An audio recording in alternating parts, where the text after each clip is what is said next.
aming ibon na nagdadaan ay walang ibig dumako dito. Nagmamanman siya hanggang sa bakita niya ang ibon ay dumating at dumako sa Pedro sa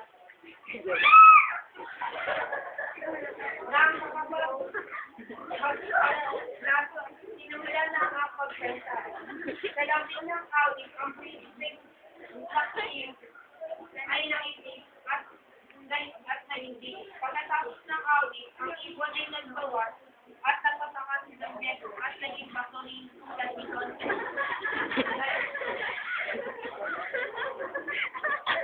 Ganito yung tandi.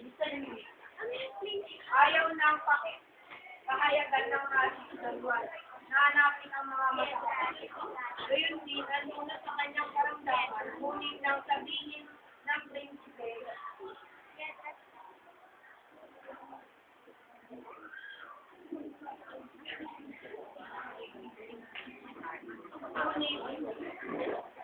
ulit nang sabihin ng prinsipe, na siya ay magsasanay. Wait lang, nire-record ko.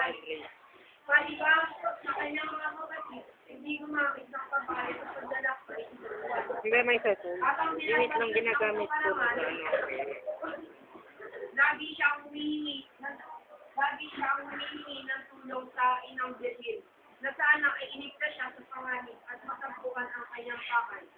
Inain niya ang dalang tinapay at pagkatapos ay nanalangin niya naman sa Virgin. Sa kakalakad niya, natagpuan niya ang isang matandang sugatan. Dahil ng kanyang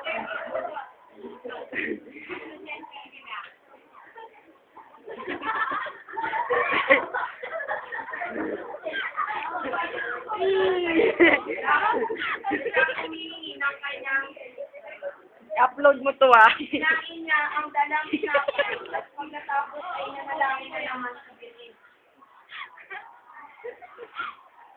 Na sana ay iligtas sa panganib at matagpuan ang kanyang pakay.